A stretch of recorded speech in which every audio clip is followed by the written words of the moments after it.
Halo Bung Rocky, mau nggak mau kita mesti ngomongin sahabat Anda, sahabat kita juga Pak Mahfud MD.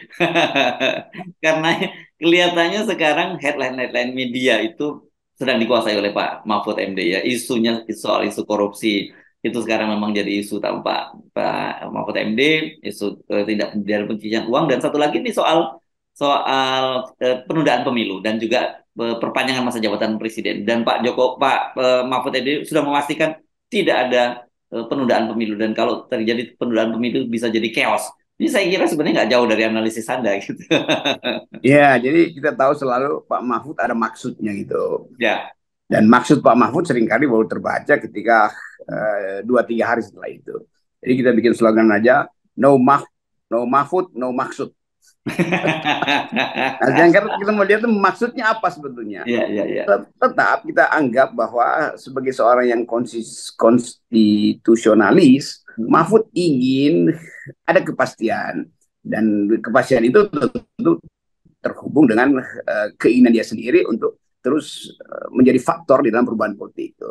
Jadi Mahfud ada maksud, yaitu yang pertama ada tertib konstitusi, yang kedua itu maksud yang semua orang inginkan, yang kedua maksud yang lebih personal supaya Pak Mahfud tetap berfungsi atau bermakna di dalam proses politik ke depan tuh. Jadi saya kira itu tuh. Nah, hal-hal yang menyangkut ketidakpastian kan udah seringkali diterangkan oleh Mahfud bahwa memang ada ketidakpastian, tetapi sekaligus dia mau beritahu bahwa pemerintah jalan terus dengan ide ini. Walaupun kita tahu Pak Jokowi nggak begitu pikirannya, lain dengan Mahfud. Tapi sebagai orang yang berupaya untuk meyakinkan publik, tentu Mahfud ambil risiko. Dan Pak Jokowi mungkin anggap ya udahlah, ada bagian yang diterangkan Mahfud, tapi praktek politik dijalankan bukan oleh Mahfud, tapi lebih oleh Pak Luhut misalnya tuh. Kan Hmm. itu intinya. Jadi yang normatif ada pada Mahfud, yang deskriptif, yang realita ada pada Pak Luhut. Gitu gampangnya. Ya, ya. Artinya sebenarnya apa yang disampaikan oleh Pak Mahfud ini belum tidak bisa kita simpulkan sebagai itulah yang akan dilakukan oleh pemerintah gitu. Jadi bahkan saya bahkan lebih jauh melihat Pak Mahfud ini sekarang sudah mengambil posisi sebagai oposisi di dalam gitu. Betul sekali. Jadi kita bisa bayangkan kalau saya kan dan FNN beroposisi outdoor, kalau Mahfud beroposisi indoor gitu. Ya, ya, Indoor ya, oposisi. ya. Dan kita bisa membaca keretakan di istana justru dengan hadirnya Pak Mahfud tuh, yang berupaya untuk memberi semacam optimisme, tapi publik udah pesimis tuh. Karena yang dibicarakan Pak Jokowi kan berbeda dengan yang dibicarakan Pak Mahfud. Jokowi selalu bilang iya nggak 3 periode, tapi di bawah dia tetap lakukan. Iya nggak akan ada penundaan, tetapi praktek yang menuju pada penundaan juga berlangsung. Demikian juga DPR, nggak akan ada penundaan, iya, tetapi DPR itu semuanya adalah kaki tangan Pak Jokowi itu. Jadi di situ kita lihat keunikan Pak Mahfud. Dia mampu membaca suara masyarakat sipil yang adalah juga suara dia tuh. Jadi seolah-olah dia jadi wakil masyarakat sipil untuk meyakinkan Jokowi supaya jangan lakukan penundaan. Sebaliknya, dia tidak mengomentari secara langsung aktivitas dari Jokowi yang berupaya untuk melakukan penundaan. Bahkan sampai ke tingkat gubernur-gubernur yang diangkat itu, PLT-PLT itu kan satu paket aja tuh. Upaya untuk mengendalikan opini publik. Jadi begitulah dilema Mahfud MD. Ya, ya, ya. Ya, artinya jadi tepat seperti yang Anda sampaikan itu, ya Pak Mahfud kan tidak salah ketika beliau bicara secara normatif gitu ya. Normatifnya memang seperti Ya, itu gitu. Bahwa realitasnya nanti di lapangan, bahwa realitasnya maunya pemerintah yang berbeda, Pak Mahfud tetap bisa menyatakan, kan saya bicara soal normatif dan itu memang sesuai dengan juga suara masyarakat sipil kan gitu ya. jadi kan nggak mungkin Mahfud datang dan iya kami lagi berpikir untuk menunda pemilu, itu kan ngaco tuh. Jadi Mhm. tetap soal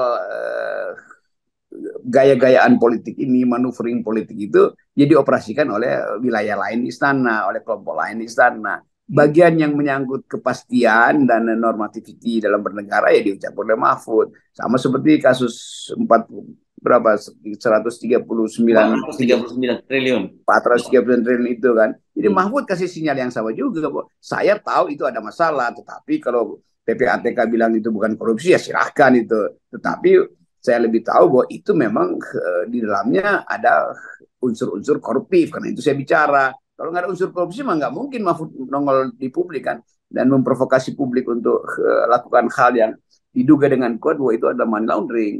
Ya, ya. Oke, tapi saya coba tadi tiba-tiba terpikir, apa jangan-jangan Pak Mahfud ini bermain peran gitu sebagai bad cop dan good cop gitu, Bung Rocky. Anda lihat itu nggak? kita lihat kemampuan Mahfud untuk menginvestasikan politik personal dia Hmm. supaya terus bermakna tuh. Jadi tetap Mahfud tahu bahwa LSM masyarakat sipil itu masih melihat aspek intelektual dari Mahfud, aspek etik dari Mahfud. Sementara operasi Pak Jokowi itu dilakukan oleh Pak LBP, oleh siapa nih si Bahlil segala macam Ya. itu. Yang Hmm. juga Mahfud tahu bahwa ini tipu-tipuan sebetulnya. Tapi sekali lagi nggak mungkin Mahfud mengiyakan itu karena dia tahu dia akan dihajar oleh LSM kan. Hmm. Jadi soalnya ada di situ tuh. Nah kita mau tunggu sebetulnya di ujung perselisihan ini tentang penundaan pemilu itu apa dasarnya tuh. Kalau DPR ngomong pasti DPR juga bilang iya nggak akan ada penundaan. Tapi operasi partai-partai yang fraksinya di DPR adalah dalam rangka penundaan. Hmm. Begitulah. Speaker DPR bilang begitu tuh. Beberapa juru bicara DPR bahkan kami yakinkan akan ada penundaan. Ya pasti dia mesti bilang begitu. Masa DPR bilang akan ada penundaan tuh. Hmm. Jadi quotation itu bikin the line itu yang lebih penting kita baca tuh. Ya, di satu sisi saya kira ya apa yang dilakukan oleh Pak Mahfud ini kadang-kadang juga menyulitkan Pak Jokowi. Tapi di sisi lain dia juga sebenarnya dalam tanda petik dia bisa jadi dimanfaatkan oleh Pak Jokowi untuk jadi bumper gitu. Ya itu uh, two faces of Janus Mahfud. itu. Dua wajah dari Dewa Janus itu. Yang satu main bad cop, yang satu main good cop, polisi baik, polisi buruk. Hmm. Tapi publik langsung bisa tahu bahwa apapun yang diucapkan Pak Mahfud itu menunjukkan bahwa ada crack di dalam Ah, di istana itu tentang public hmm. opinion. Ya, ya. Jadi maksud Anda kalau Pak Mahfud bicara soal ini, itu Pak Mahfud sebenarnya tahu ada sesuatu gerakan yang sedang yang terjadi dalam istana menghendaki yang sebaliknya begitu ya? Iya, kira-kira begitu tuh. Dan saya selalu lihat Mahfud punya misi sendiri sebetulnya sebagai seorang yang paham tentang ini kan semacam pseudo Niccolo Machiavellianism effect tuh. Hmm. Kan kita tahu Niccolo Machiavelli itu justru membocorkan apa yang sedang ada di istana tuh. Yes, Bukan bukan Niccolonya yang berpikir ends just justified.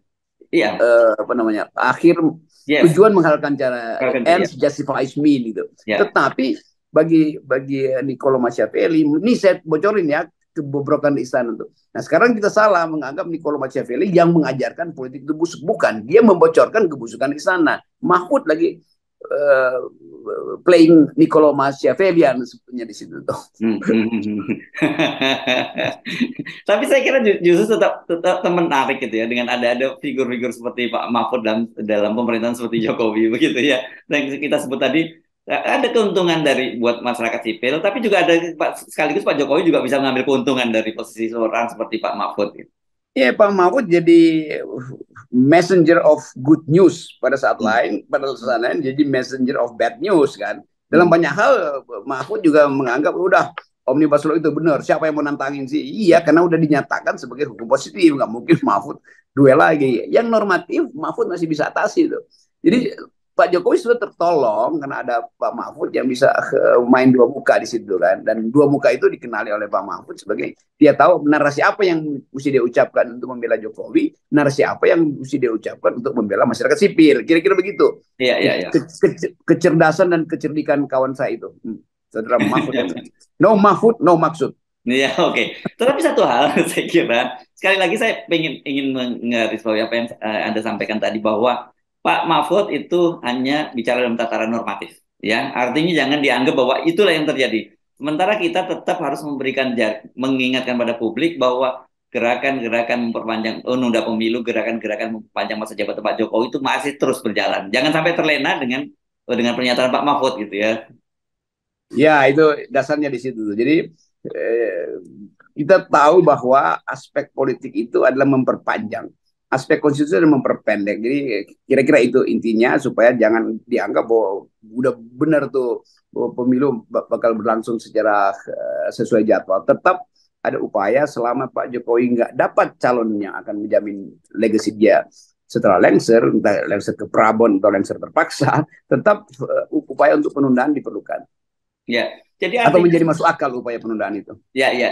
Jadi artinya sebenarnya kita harus tetap bersiap-siap dengan kejutan-kejutan yang sangat mungkin terjadi ya dalam politik akhir-akhir ini mesti Ya, ini kita mungkin satu bertahapan. dua minggu ini akan. Ya. Ya, Kejutan akan berlangsung setiap 24 jam nih.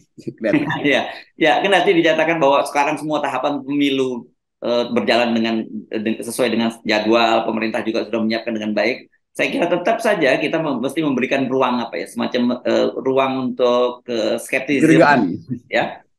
Ruang apa, Bung? Tetap ruang kecurigaan mesti kita Ya, taruh terus-menerus. Karena hal-hal yang menyangkut pemindahan kekuasaan itu bisa dilakukan tidak dengan cara saksama dan dalam tempo yang panjang. Itu kira-kira begitu ya, ya. motifnya. Kita balikin aja itu teks proklamasi. Yes, oke. Jadi kalau begitu, Pak, kita terus akan dorong Pak Mahfud untuk terus bicara gitu.